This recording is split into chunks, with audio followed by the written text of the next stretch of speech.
Picks of the week. All right, so a lot of people ask me and Andrew, how do you do these podcasts? Or what's a good way to record audio from Skype? How do we do our own podcast and record the audio on Skype? And there's so many different ways to do this. And when you're just starting out, some of the ways that we do things don't necessarily are great for what people are starting out trying to do, because it's so much more complicated doing what we do when you're just trying to start out and just basically record whatever audio you have on Skype. Well, there's an application. It's called Phrozen Skype REC. That's with a PH instead of an F.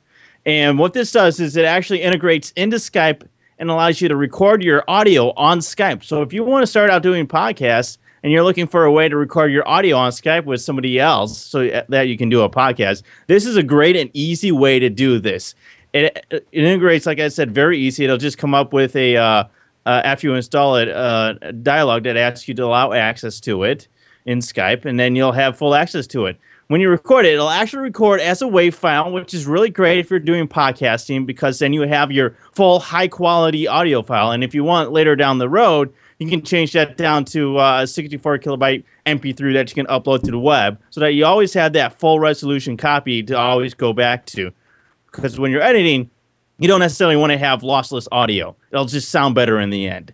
And then after you record something, it'll actually have a dialogue where you can actually see what you've recorded. It'll tell you when you've recorded, who you've recorded with, the size of the file, and where it's actually located, which is really cool. It's got some settings so that you can actually change where your audio is actually saved to. So if you don't want it saved necessarily in the default location, but you have a specific folder or a hard drive that you want to save your audio to, especially since it records WAV files, you might want to put it on a larger hard drive. It's got an easy way to do that as well. Just click the settings button and change the folder location. It's a pretty cool program. It's called Phrozen Skype REC. I'm not sure if you're supposed to pronounce that or not.